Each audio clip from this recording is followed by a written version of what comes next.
Alright you guys, so last video we saw that the RSX needed a few repairs that I was not aware of to begin with, but fret not, I'm going to get those things repaired, and we got the car functional, and we were able to upgrade a few things on it. But in this video, we're going to do some more upgrades. We're going to continue that trend.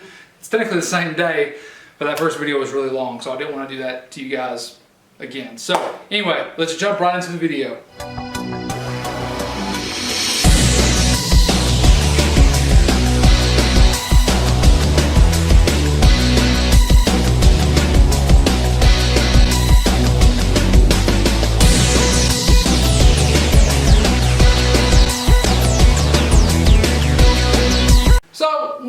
Issues with RSXs is that, you know, the main issue is that they're getting older. You know, they don't make them anymore. They only made them for 4 years.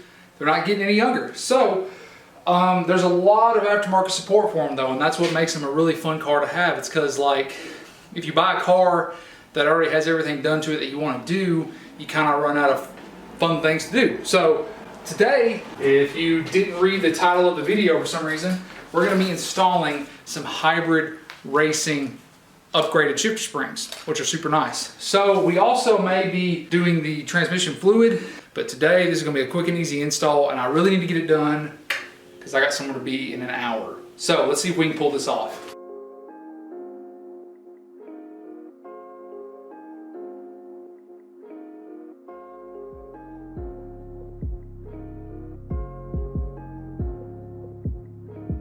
Pull your intake off. You guys would have seen me do that. So what you're going to want to do now is remove your shifter cable. So there's a cotter pin here on the main shifting cable. I think this is just for reverse. Pull those two cotter pins and pull the shifter cables out.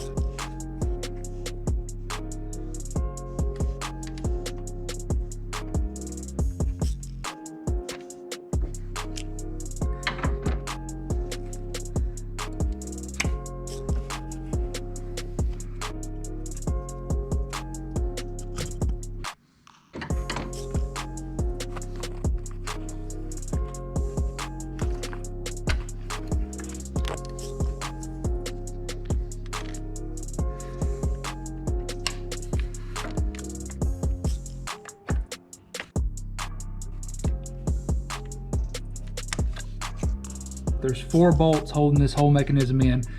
One here, there, and then one there, and then also another one there. So they're 10 millimeter. So you're going to get a long extension. You should be able to get those out pretty quick.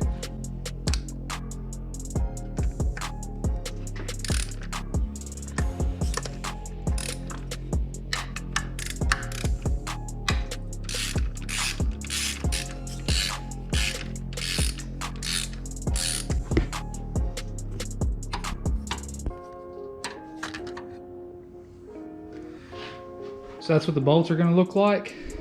Ooh, and they are different lengths. So that means I'm going to lay them in the order they come out. 2 of them are short, 2 of them are long.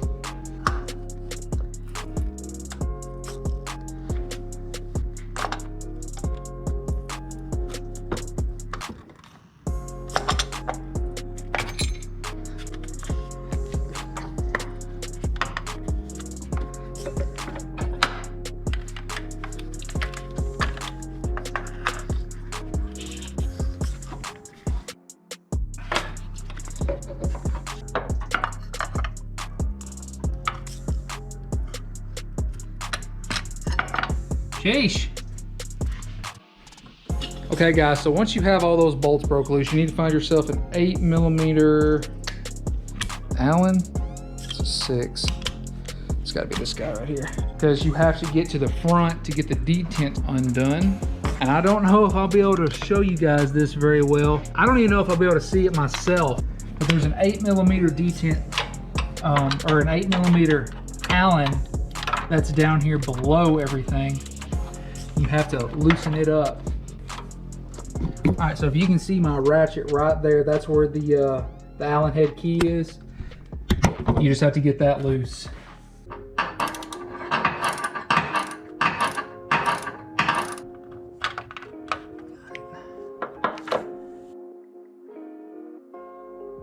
Oh, a couple Couple smashed knuckles, no big deal. Yeah, we're definitely doing an oil change this time, fellas. Be really easy too, considering we've got pretty good access to where we can fill this thing up. So our springs are down here, so we need to pull this off and then we can put our new springs on. This is a pretty quick and simple process, but you kind of want to do it all at one time. So we're going to go ahead and get these open. So we got to get this bolt out real quick. So I'm going to set you guys down so I can do that. Okay, easiest way to do this is grab all of this stuff all at once. Keep it in your hand like this. Then you can pull the big spring off, little spring off.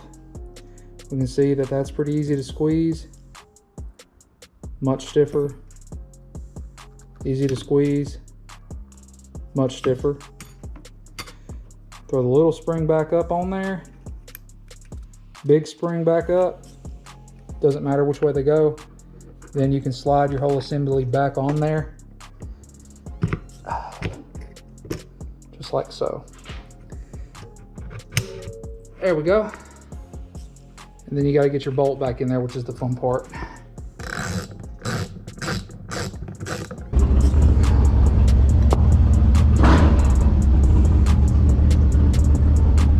All right, well, we'll find it somewhere else then. All right, you guys, I'm gonna pick this back up later. I gotta wash up and we gotta go see Nathan real quick. I'm gonna throw you guys on my helmet. We're gonna ride out to his house, but I'll pick this back up later and we will do the transmission fluid change.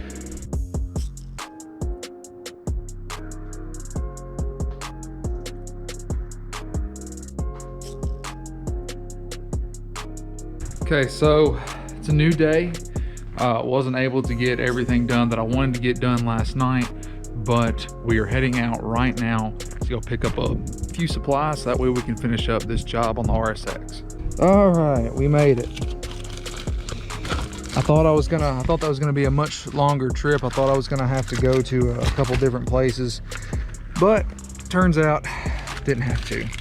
O'Reilly's had everything I needed. And I believe our good pal Shane is coming over here pretty soon.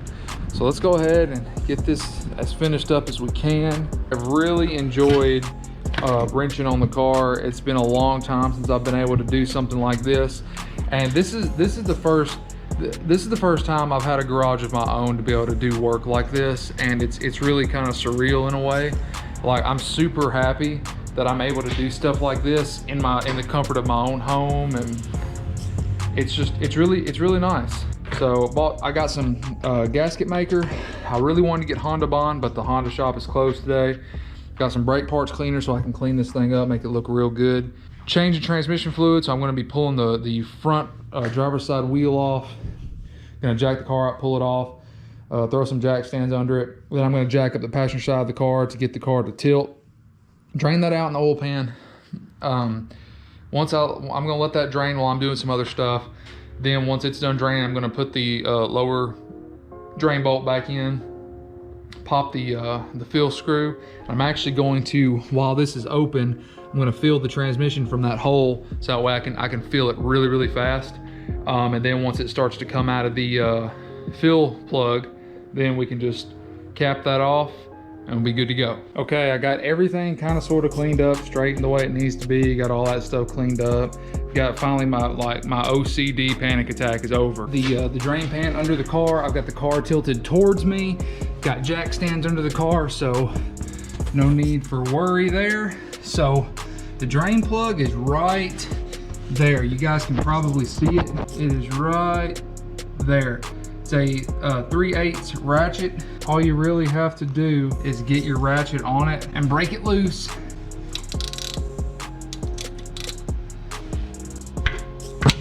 There we go. So now I'm gonna pull my drain pan back over here. I'm just gonna undo it by hand now. And that fluid actually looks really good. I'm really happy with that actually. That fluid looks really good. Nice gold color to it.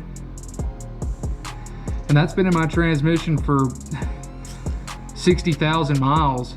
That's amazing. I'm really proud of that.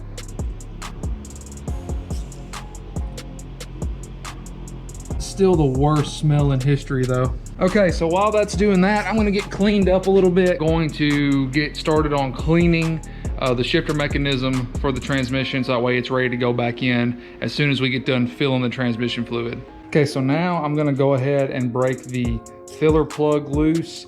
I normally try and actually break the filler plug loose before I drain the oil out of the transmission. It's just a good practice to have, because if you can't get the filler plug loose, you're kind of just flying blind as far as putting the oil in there.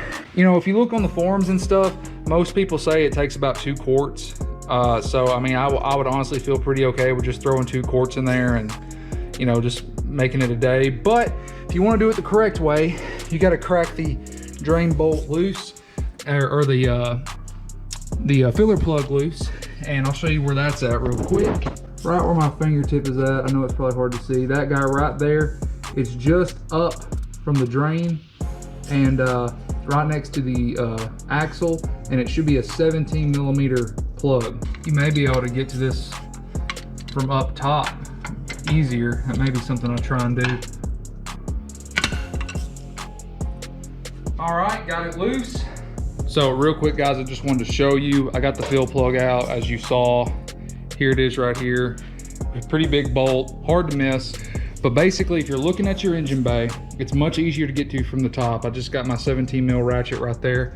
And literally, if you look right down over here, it's right there. So much easier to get to from up here. You can put a breaker bar on it if you need to. Very easy access from the top. So definitely try and go that route if possible. All you had to do was pull out your cold air intake or whatever. So really simple once you get all this other crap out of the way. Okay guys, so I just hand threaded the drain plug back in.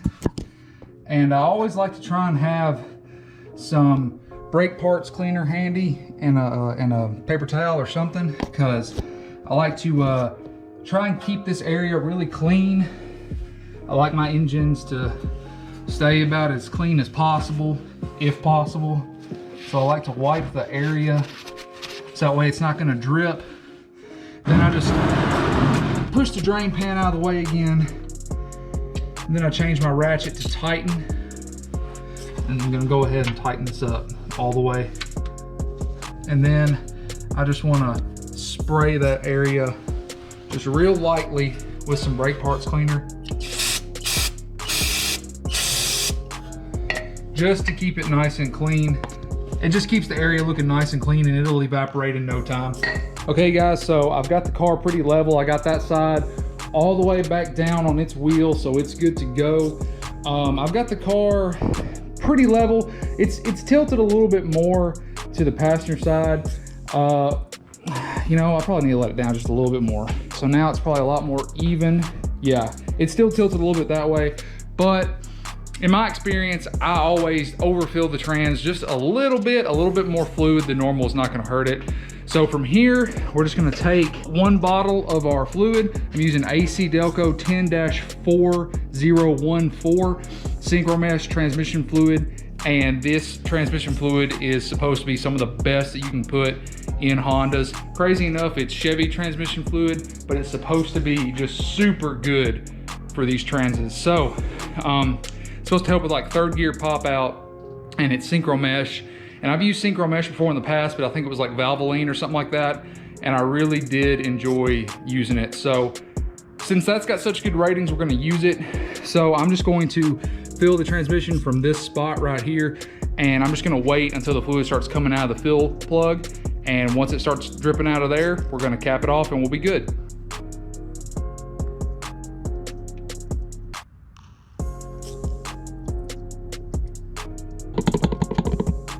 All right, there's 1 quart, and it will definitely take at least 1. So you can just go ahead and dump that in there.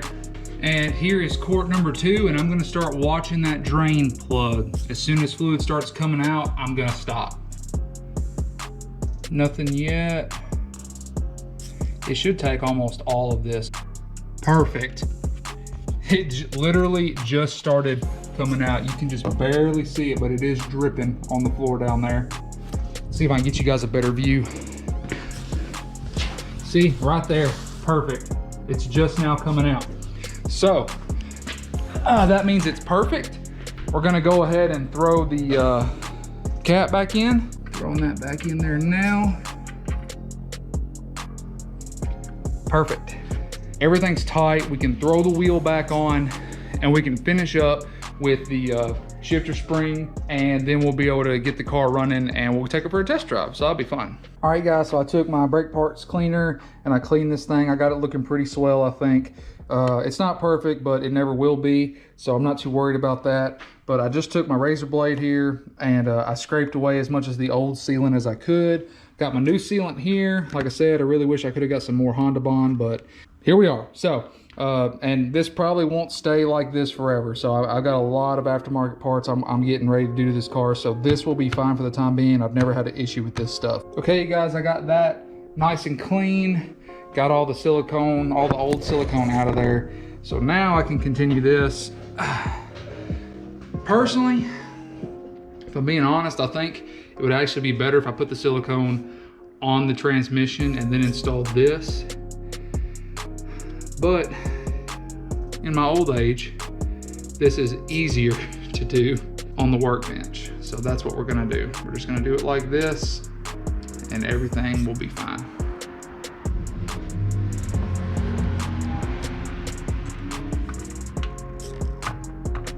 So now we just gotta tighten, gotta get the bolts in there and get them tightened up. But it fell right into place thanks to those dowels.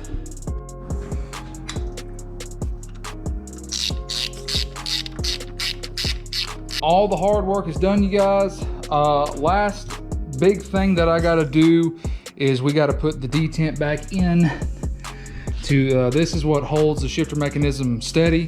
So I'm just gonna clean this up really quick, put a little small bead of silicone around the threads, and then I'm gonna install it back in the car. Well, that's more than a little bit, but that's what we're going with. I left the wheel off the car because I found out that it's actually easier to get this detent back in with the wheel off, which is super convenient. So I'm gonna reach this guy back up in its home and get it started. Okay, you guys, so I just torqued down these bolts. I just went about as, you know, about as tight as I felt like it was necessary. They cinched up real nice, so I just pretty much went at like a quarter turn after tight. So now I'm gonna hop back under the car for the billionth time today, and we are going to tighten the detent bolt. I need to go get some food. I know, we're gonna go get food in this car once I'm done doing this. Oh. I need to test drive it, man. Why didn't you just get one of the fold-out seats that's also one of the things you like?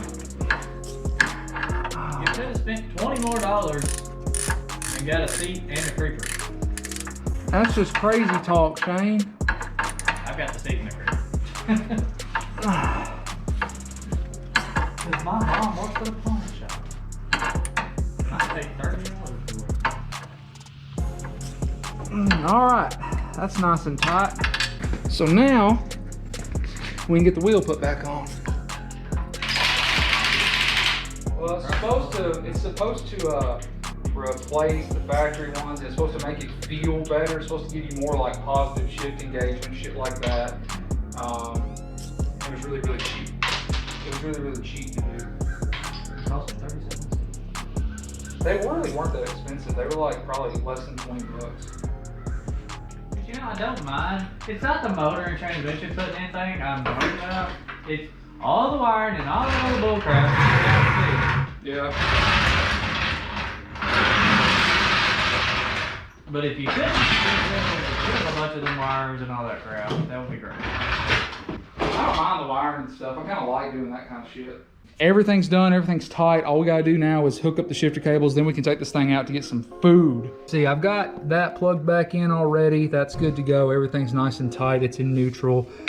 So now I just gotta get these guys put back where they belong. And they go under this wire right here for some reason.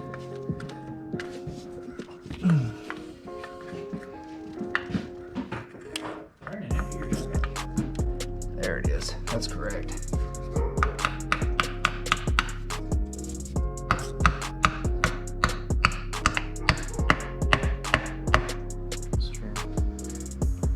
nicest part about it.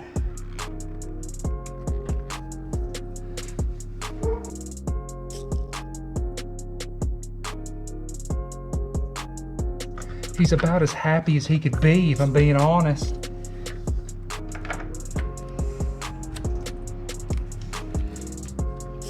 Your big meaty claws are in the way. Or I'm almost done. You just showed up to see the end of this crazy I madness. like that guy. I seen this video and he was like, "Hey man, you like working on the car?" He's like, "Yeah, I like working on your car for the 20th time because you won't just buy something new."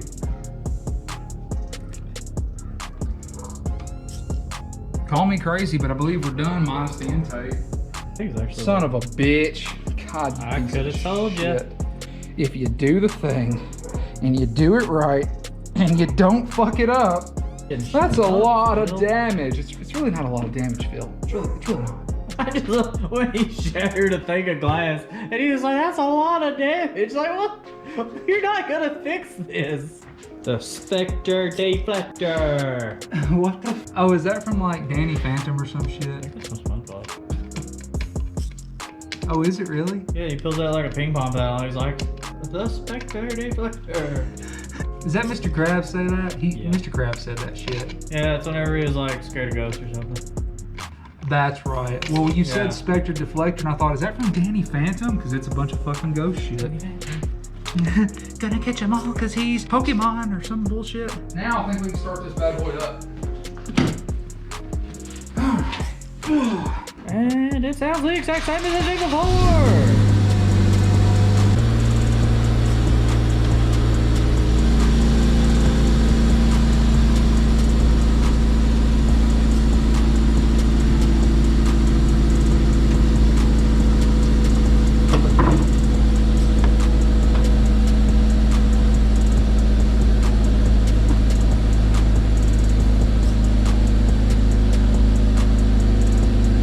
Baker's worth half of the car.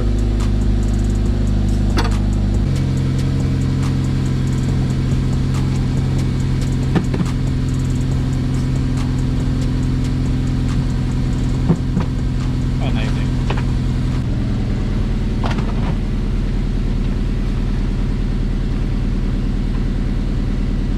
Ever drive this car? Huh? You ever drive this car? Woo! Yeah, we're on 5.